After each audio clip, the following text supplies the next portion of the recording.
Muito bem.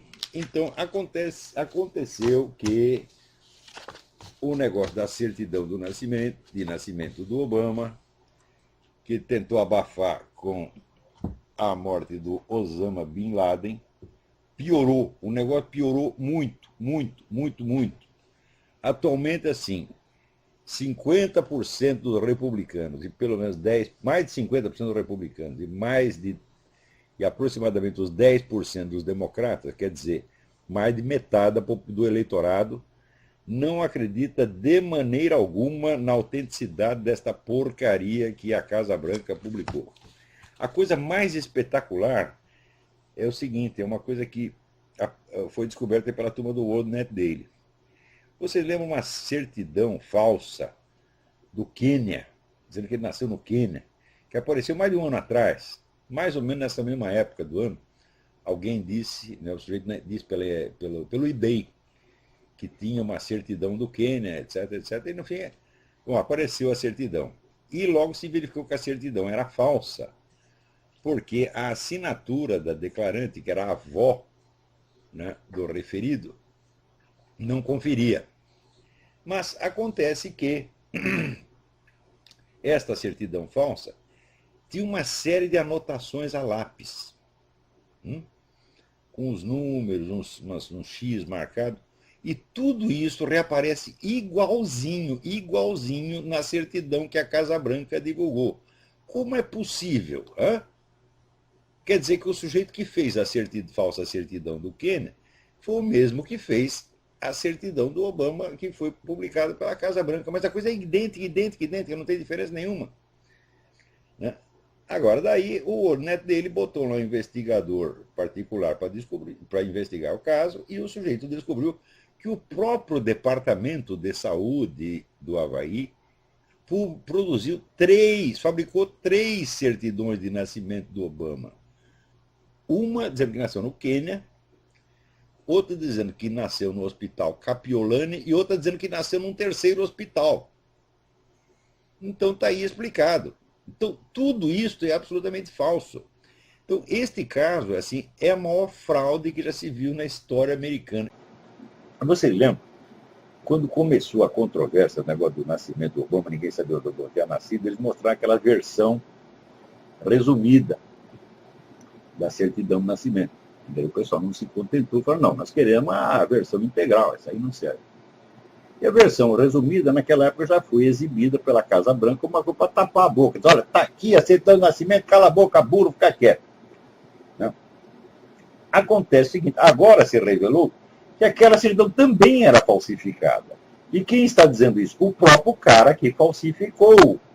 Ele fez uma certidão falsificada para o site Snopes.com.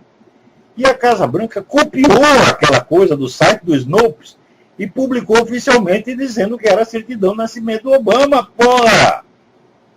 Né? Agora apareceu o cara, né? Ele se chama não sei o que, Poland. Eu não acho o nome do cara, porra. Ron Poland. Ele diz, fui eu que fiz aquilo, porra. Fiz, botei lá no Snopes, e daí a Casa Branca veio, copiou, e disse que era a certidão autêntica. O governo americano apresentou hoje uma certidão de nascimento detalhada para provar que o presidente Barack Obama nasceu mesmo nos Estados Unidos. Quer dizer, não só a segunda certidão é falsificada, que já está mais do que provado. Para mim, assim, a prova definitiva não é nem o negócio do Adobe, do Photoshop. É o negócio do tamanho das letras. Né? O sujeito que é impressor há 40 anos, foi lá, ampliou o negócio e viu o seguinte, as letras datilografadas são de vários tipos e tamanhos diferentes, às vezes na mesma palavra. Tem uns 3 tipos de A ali completamente diferentes. E tem o espaçamento das letras. Nas máquinas de escrever antigas, todos os espaços das letras eram iguais. Então, o M era exprimidinho e o L você tinha que alargar um pouco para ocupar mais espaço. Quando veio o computador, não. Daí os caras começaram a fazer um negócio mais elegante, com o espaço variado. Esse espaço diferenciado já está lá, nas letras datilografadas da certidão do Obama. Você fala, claro que é forjado. Não tem a mais mínima possibilidade daquilo ser autêntico. Né? Então, a segunda é forjada e a primeira também. Quer dizer, é claro que isso é um crime, né? Então, é claro que o sujeito está lá ocupando a presidência com documento falso, rindo da cara do país inteiro, né? E aproveitando, já que ele está lá mesmo, já para mandar o país para o ralo, tá entendendo? Né? Gastando dinheiro a rodo. Diz que as máquinas de imprimir dinheiro agora não param, é 24 horas por dia, né? De maneira que o dólar já vem caindo, vai cair mais essa semana. E daqui a pouco vai ter uma situação de hiperinflação. Ou seja, vai ser uma maravilha, porra. Né? Agora, veja que coisa linda, né? Então, no dia 8, a advogada Orly Tates foi lá no Havaí, no Departamento de Saúde, com o mandado de intimação para que os funcionários mostrassem para ela a certidão de nascimento original do Obama, quer dizer, o papel impresso, não é uma fotografia, não é um Photoshop, não, é ver o papel. Né? E levou consigo 2 técnicos, um técnico no Photoshop e outro técnico na impressão, que era esse mesmo que eu mencionei há pouco, que já iam examinar o negócio na hora, né, para comprovar se é falso, que é claro que é falso. Bom, chegou lá, daí a funcionária não quis entregar, alegando que o documento é confidencial. Digo, uai, como pode ser confidencial um documento que está publicado no site da Casa Branca, porra? Quer dizer, é muita conversa agora. Só que daí se ferrou, porque daí a Orly Tates voltou lá no juiz e agora o juiz intimou a funcionária, né, do Departamento de Saúde do Havaí, cujo nome esqueci. Deixa eu ver se eu acho aqui. Esqueci. Loretta Fudi. Olha só. Que bom nome, hein? Fudi. Né? Então, já está lá, fudendo tudo. Né? Então, dona Loretta Fudi vai ter que agora comparecer do juiz e explicar que merda é essa, né? Primeiro, cadê o papel? Segundo, por que a senhora não mostrou, já que o papel já foi publicado no site da Casa Branca? Mas, olha, isso aí está um desespero para assumir com isso. Sobrou lá essa tal de Loretta Fudi, porque a outra que foi intimada, cujo nome eu esqueci, desapareceu. Né? Desapareceu. Tinha duas. Uma tirou férias e a outra estava em lugar incerto e não sabido. Daí sobrou essa coitada dessa Loretta Fudi. Ela tremendo nos alicerces e inventando uma historinha para não mostrar o papel. Né?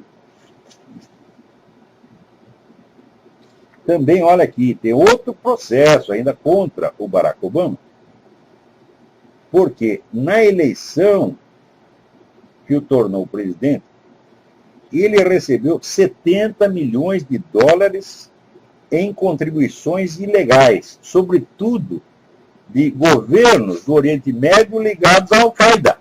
Né? Então, é claro, todo mundo sabia que isso acontecia, só que já não tinha aí o negócio trocado em miúdos. Agora, a United States Justice Foundation, que é uma ONG, cujo presidente Gary Cripp é, aliás, o advogado do Alan Keyes, num outro processo de elegibilidade movido contra o Obama, né, ajuntou as provas todas e agora está abrindo outro processo. Né? Só que é o seguinte, o pessoal está lutando contra pessoas bilionárias. Então essas ONGs, né, tem que ficar aí pedindo esmola. Né?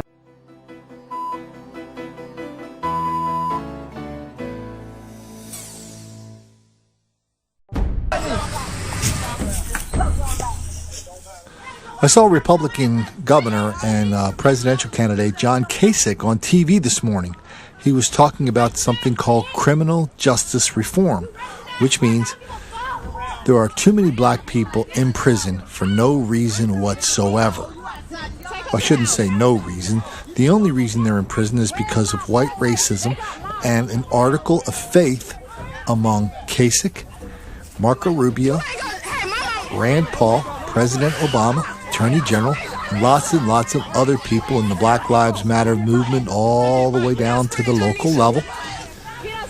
Their article of faith is police are picking on black people for no reason whatsoever, and if you took the police out of the black neighborhoods and put them in the white neighborhoods, you would get the same kind of arrests, the same kind of calls for service, in the white neighborhood as you would in the black neighborhood. Okay, let's see what that fairy tale means in real life.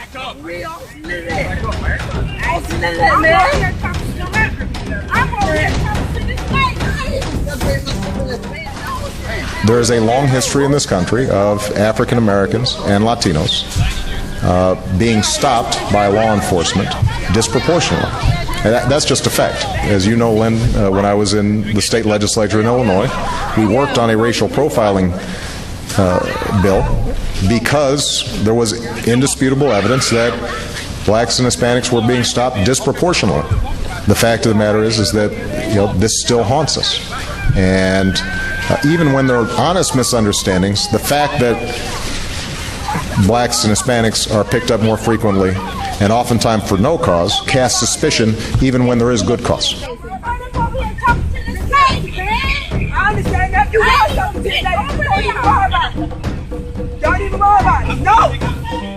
When Trayvon Martin was first shot, I said that this could have been my son.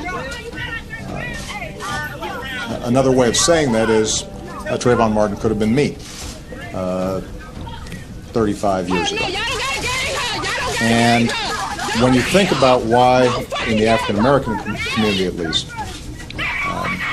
there's a lot of pain around what happened here. I think it's important to recognize that the African American community is looking at this issue through a set of experiences and a history that doesn't go away. You get sweet. What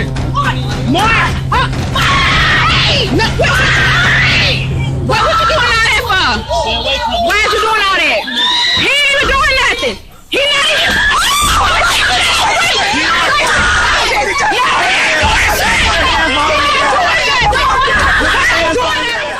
The African American community is also knowledgeable that there is a history of racial disparities in the application of our criminal laws. Everything from the death penalty to enforcement of our drug laws. He not resisting!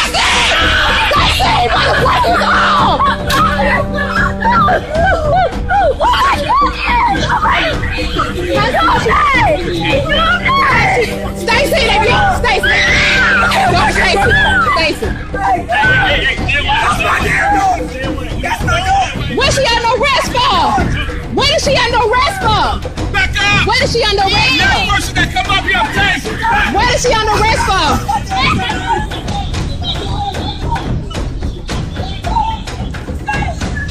Where's Big Boy?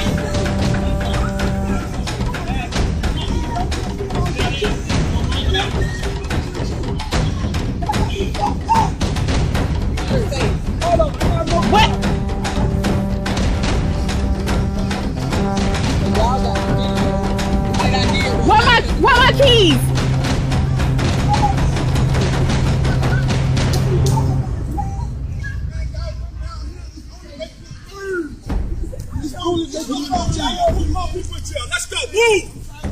Some of the violence that takes place in poor black neighborhoods around the country is born out of a very violent past in this country. And that the poverty and dysfunction that we see in those communities can be traced to a very difficult history. And so the fact that sometimes that's unacknowledged adds to the frustration. This is exactly the kind of taunting, harassment, threats. Did you hear the threats? And violence the cops get in black neighborhoods from black people every day. Why don't you find a cop? Ask them. That's right. Better yet, get a copy of Don't Make the Black Kids Angry. Read about it. Look at the stories. Watch the videos. See for yourselves how the greatest lie of our generation is the myth of black victimization. This is Colin Flaherty. See you in the hood.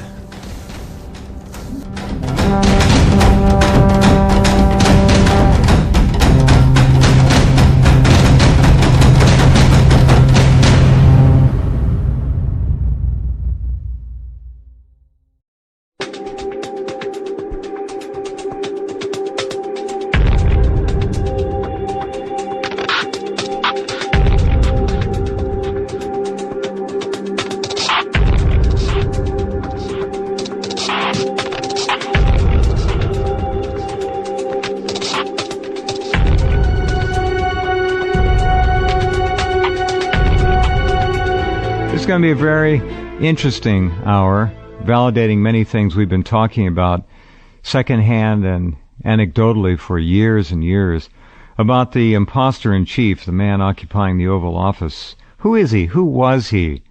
And for the first time, someone who actually went to high school with this guy has stepped forward to tell her story of what it was like to be around Barry Soetoro, now Barack Hussein Obama, and what he was like for real, not as the fictional stories of his young years were laid out to tell us.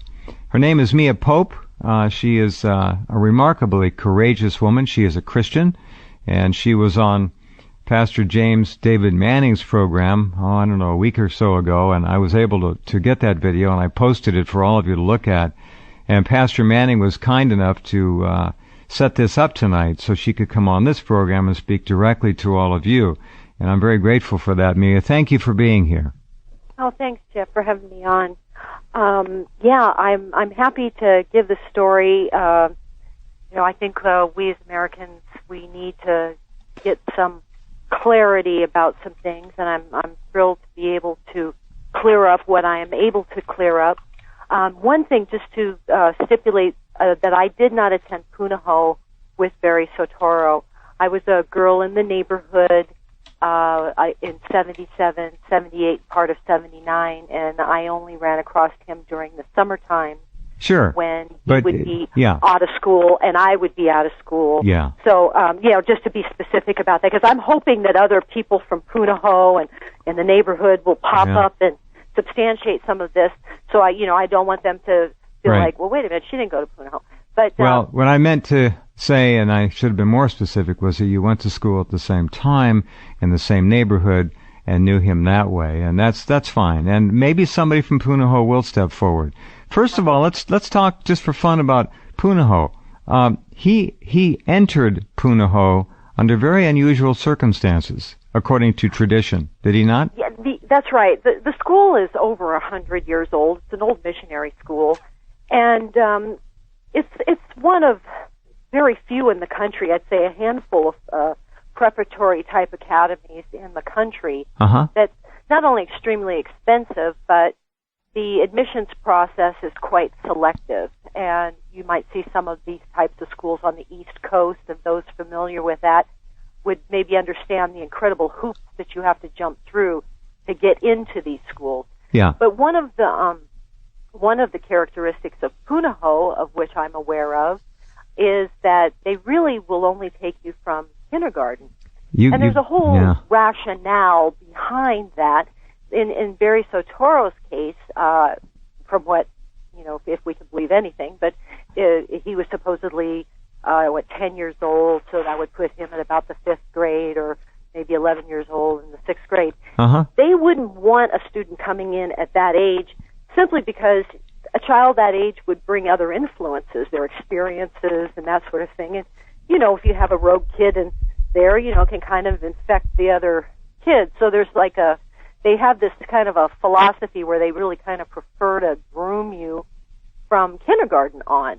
Understand. So, and there's a waiting list to get into that school. Yeah. There's no shortage of students.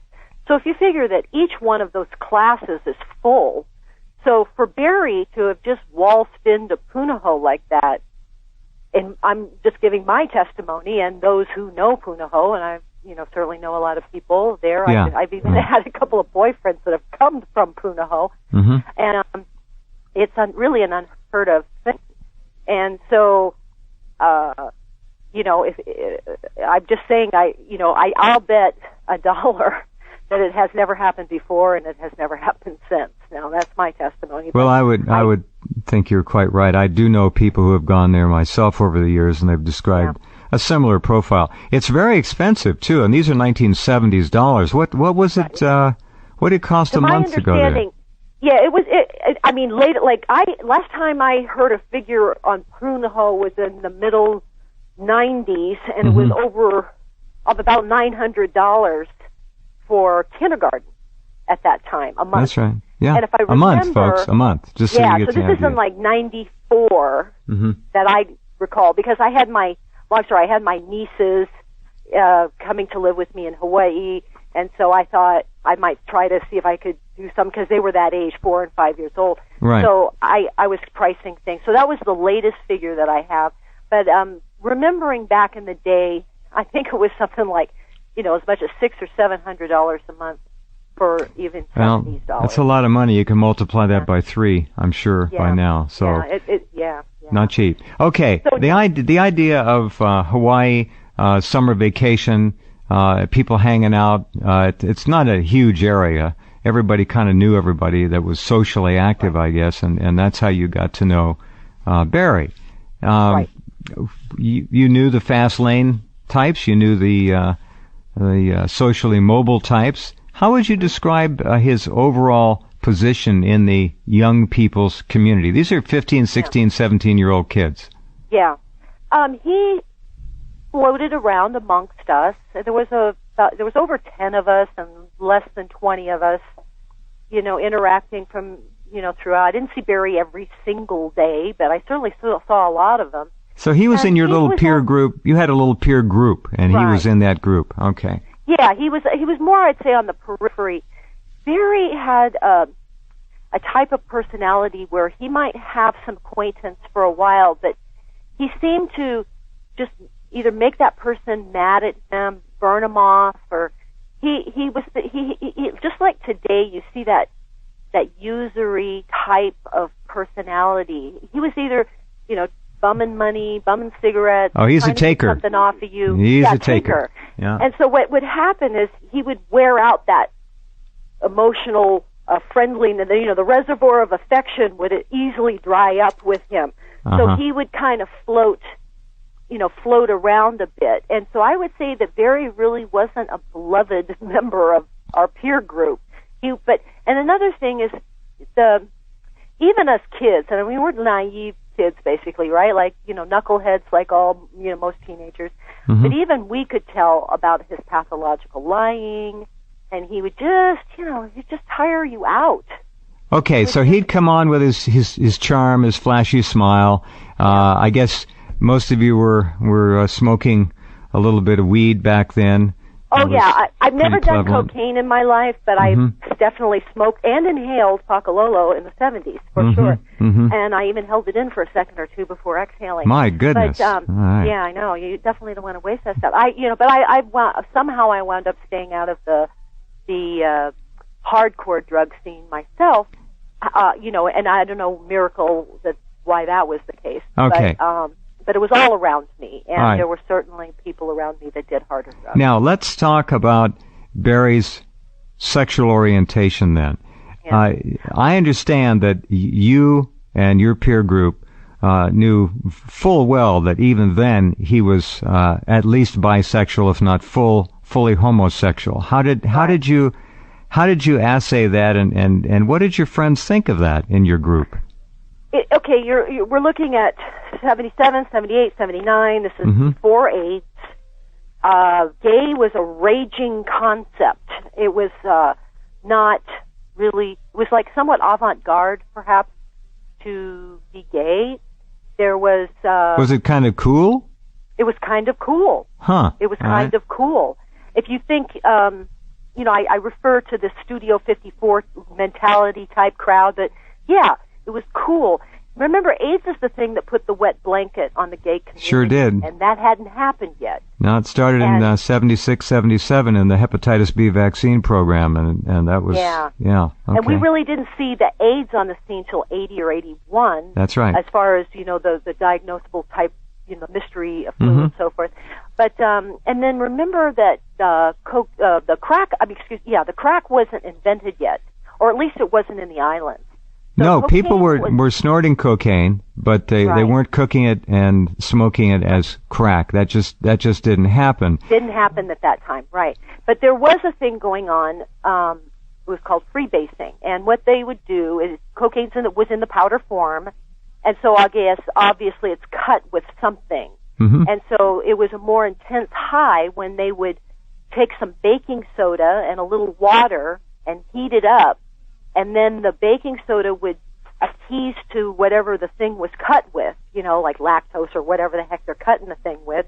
Yeah. So it would give you like flakes of the actual pure cocaine. That's how you could separate the cut from the real cocaine. Little and then chunks. they'd stick that in a pipe and smoke it. Mm-hmm. Mm-hmm. Yeah, and that's what Barry seemed to like to do. I'm not saying he never snorted. He may very well have, but I'm just saying. Did you guys see him do this? Yeah, I'll tell you what I did see. I'm going back 36 years, 35 That's okay. years, 34 we understand. years. Yeah. So I'm doing, but I recall Barry's lips used to get really dark. I mean, like 3 or 4 or 5 shades darker than the rest of his face. Now, there's a physiological reason for that. The cocaine residue restricts the blood flow to the tissue. Uh-huh. So when a person of color does that, the lips get kind of purplish. Darker. Yeah. Kind of purplish, right. Mm-hmm. And so I remember that, see, Barry's kind of convenient like that. He wears a sign for you when he's hitting the pipe hard. So I remember we could always look at him and go, Barry, hitting the pipe. Because there are times when his lips will be a relative similar color to the rest of his face. Mm-hmm. And then when he's hitting the old pipe, his lips get really dark. Looking at him now, Mia Pope, do you see evidences of cosmetic surgery to his nose or were his lips made any smaller? There's been talk about that. Yeah. What I can tell you is that I think Barry has either had his teeth capped or had some veneers put on. Okay. Because his teeth weren't crooked, but they weren't perfect like they are now. Yeah. Right. They weren't that denture perfect like they are now. And if I recall, I think his incisors, that'd be like the equivalent of a canine. Uh-huh. I think they stuck out more. So I think that he's had some, at least what I can recognize is I think he's done something to his teeth. All right. Well, that's not anything to damn anybody about in this day and age. No. Okay. He's a politician. He's a celebrity. And just, if you don't believe me, just ask him, folks. Right. Okay. So we have no question about drug use. None. No, marijuana, pot. And then, I mean, he really was pretty open because remember, it was like a status symbol. I got it. If you were to obtain it, it meant you had money, you had cash. But we knew because of his bragging that he was actually getting with these other gay guys, homosexual men, and that's how he was obtaining the cocaine. Remember, he's broke like we are. He's bumming change to buy cigarettes or bumming cigarettes. Right? Yeah. And yet he's got this coke. Okay, so he's got the now, coke, right? What were there other young gays in your group beside Barry, or was he pretty much it? I'll tell you, you know how these circles, you have the people you usually hang out with the most. Like say there was 10, more than 10, less than 20 of us. And sure. Yes, there were some young gay guys, of which I got along beautifully with, as a female, right, non-threatening kind of thing, Sure. And I was always like friends with the fat girls and the gay guys and that sort of thing, which whatever. But there was some gay. Yeah, there was. Was Barry part? Did they hang out experimentally? Did they hang out together, the gays, Barry and the others? Yeah, I saw Barry Soetoro get out of cars with older guys. All right, that's where I'm going next. I saw him cavorting with older gay men. There was a place on Kuhio Avenue. It's spelled Kuhio, Kuhio Avenue. Mm-hmm. And it was located near where Hamburger Mary's is. So if any local people are listening, and that would be in Waikiki. There used to be a place. Now, at 14, 15, and 16, I still look like a baby, so you would have carted me immediately. I never could get into this place. I don't remember what it's called, but maybe some people from Hawaii can, jog my memory of what this place was called. But anyway, but Barry, he was already like 16, 17, and he would dress up in his little, funky disco, G-stringy looking. You've seen the pictures of him in drag, haven't you, Jeff? Yeah. So he'd actually dress. He'd dress like that, and he'd go to this place and interface with these guys, and they were grown men.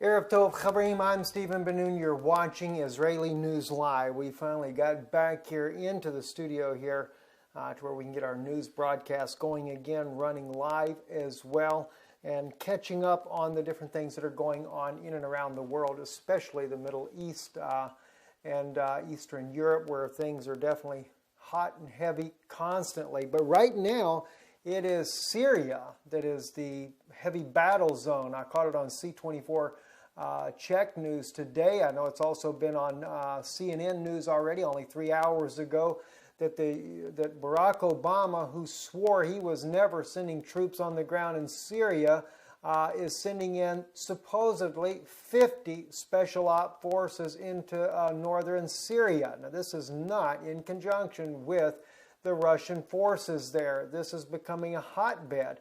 And on top of that, Russian forces have bombed U.S.-backed rebels once again. And so there is a major struggle that is going on in the Middle East as of right now. And it is definitely not a good scene whatsoever. You're looking at on the screen there, the CNN report there where Obama reveals his plan about sending in 50 special op forces there into the North Syria there. Now, for those of you that are maybe a little bit behind the 8 ball on this here, you have to understand Syria and northern Israel, especially those places in the so-called West Bank, one of the largest oil finds ever has been discovered here. So western Syria, you're dealing with northern Israel, the Golan, all these areas that have been contested anyway, because the Golan, according to Syria, belongs to them. According to Israel, it belongs to Israel. After the 1967 war, where Israel actually took back more of their own land. And then you have Mahmoud Abbas that has made a deal with with President Vladimir Putin for the rights to do the natural gas and the oil, both in Gaza and in the West Bank already. It's been a multi-billion-dollar deal that has already been signed by them as if they are a state. And of course, the Vatican's already declared them to be a state. And now the United States also, who is in need of securing the oil-rich areas there, is not happy with the fact that Russia has moved in. Now, one brother in particular sent me an email the other day and stated something I had never heard before. I haven't had a chance to be able to verify this yes or no, but according to what he wrote me, and he says, and I've actually asked him if he could send me some backup credibility for this as well, sourcing on this, but he tells me that Russia has only 7 years left before their own oil and natural gas supply runs out in Russia, or at least oil anyway. This is the reason why Russia is in desperate need to be able to secure the oil-filled rich areas of Syria. He also believes that Iran will eventually attack Saudi Arabia and topple them. If they do this, of course, Russia and Iran, the coalition there, along with China, will secure all this oil for themselves. And this is something that the United States is definitely seeing this coming to pass right now, and it is a serious problem for the United States, because the United States, just like what we're seeing with what we are actually seeing there with Russia, they have need of oil as well, and we don't have enough supplies in the United States that can last forever either. There's some estimates another 50 years would be about it before they would run out. So a lot of different things must be done in order to maintain the way that people are living if they expect to maintain their status of life. And So therefore, Russia is definitely pushing for it, as well as the United States. And bringing you here real quick, I just want to show you here. This is actually one of the strikes here. This is produced by the Telegraph. Looking at this here, if you look on your screen there, this is Russia bombing U.S.-backed rebels that are there to topple Bashar Assad. And they're not in any agreement whatsoever with one another. Russia and the United States are definitely enemies at this point here. Of course, there's a claim to be allies. Putin has tried to reach out to the United States. The United States has refused to be of any cooperation whatsoever to the Russian forces, and now sending 50 special op forces. Now, they say 50. I can only imagine the number is probably much greater than 50, because normally what they say on the news is only a fraction of what they're really going to do. So nonetheless, and of course Obama is claiming that there's not going to be any more than what he's sending in now. But that remains to be seen. Clearly what they're trying to do is to take control of the northern part of Syria. And who knows what may happen next. We could see an all-out war break out here in the Middle East. You know, tensions are high. Israel is there. Israel has bombed Bashar Assad's forces. Even with Russia there backing Bashar al-Assad, Israel bombed their forces only about a week ago, creating more tensions with Israel, with Russia. And, you know, so friends, things are just not good right now in the Middle East there. It's a very tense situation, and it could easily spiral out of control there. Anyway, another important news here, just a little clip here I caught here. As you guys know, the violence continues in Israel. It's no sign of let up whatsoever. Abbas now hands over Israeli war crimes file to the ICC. The delegation led by the PA chairman meets with the ICC, hands over a file to document alleged Israeli ethnic cleansing, as he claims it to be, which is kind of absurd. Here they are attacking the Jews, massacring Jews, and Israel is only trying to defend itself, and then they're accused or villainizing Israel as if Israel is the bad guy. Anyway, it says the Arab delegation led by the Palestinian Authority Chairman Mahmoud Abbas on Friday met with the International Criminal Court to hand over a file documenting alleged Israeli crimes such as ethnic cleansing, Palestinian officials said, according to AFP. Abbas arrived late Friday at the court for talks with prosecutor Fatou Bensouda, accompanied by the Palestinian Foreign Minister Riyad al-Maliki. The news agency reported the talks at the world's only permanent war crimes court came amid an increasing of Israeli-Palestinian violence and marked Abbas' first meeting with Bensouda since the Palestinian Authority sparked controversy by joining the tribunal in January. It's just, like I said, friends, it is not good. There is many things that are going on in Israel. More and more people are being killed there, and we are going to do a recap this weekend. Shabbat has begun here. But I thought it was important for you guys to be aware of this. I'm sure CNN had caught this. I did not know at the time when I was preparing to come on the news that CNN had already picked up on this news broadcast about U.S. troops, because sometimes we get things that you guys don't hear about at all. But nonetheless, that is going on. The other thing that we were wanting to do tonight was to bring out a special report about the Pope of Rome. I will actually save that for Monday night. He is unifying. He did this on October the 20th there. Pope Francis spoke there at the general audiences, and he spoke about the Second Vatican Council that was on the anniversary on October the 20th there, that was started 50 years ago to reach outside to outside religious groups for unity. And he was speaking about the progress of that, and how that what was once enemies, the Jews, and then he speaks about the Arabs as well, or the Muslim religions, that they are now friends. Of course, he speaks that about the Jewish people, but he made kind of an interesting way that he stated this about as far as the Jewish people. He said that it was something that there's, oh gosh, I forget how he actually, I should have wrote the words down, but anyway, he seemed to be more friendly towards the Muslim side and less friendly towards the Jewish side. Nonetheless, very serious things are going on. Some things I'd like to really bring out. I'd like to go with you this weekend back to the book of Revelation to look at this, the Antichrist. Let's take a look at that again. Let's look and see exactly how these prophecies are playing out. Let's take a look at Ezekiel 38. Let's take a look at Revelation 16, Revelation 13, many different prophecies that are being fulfilled right before our eyes. Things are just majorly unraveling prophetically here at this final hours that we are living in this world here. I say final hours. I realize that we still have the two witnesses have got to come on the scene. There's a lot of things that could still happen. Who knows how many years are left? 7, 8 years.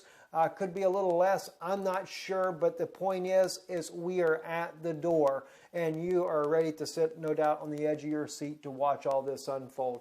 Anyway, we are working also, by the way, for YouTube on our channel there. For those of you watching here on live stream, we are actually going to dedicate our YouTube channel that we have currently now, that we've always used it for Dunoon Institute of Biblical Research as well as Israeli News Live.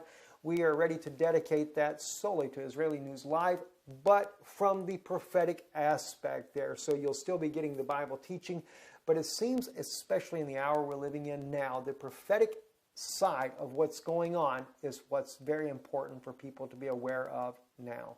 Anyway, I'm Stephen Ben-Nun. You've been watching Israeli News Live. Shalom, good night, and we'll talk to you tomorrow.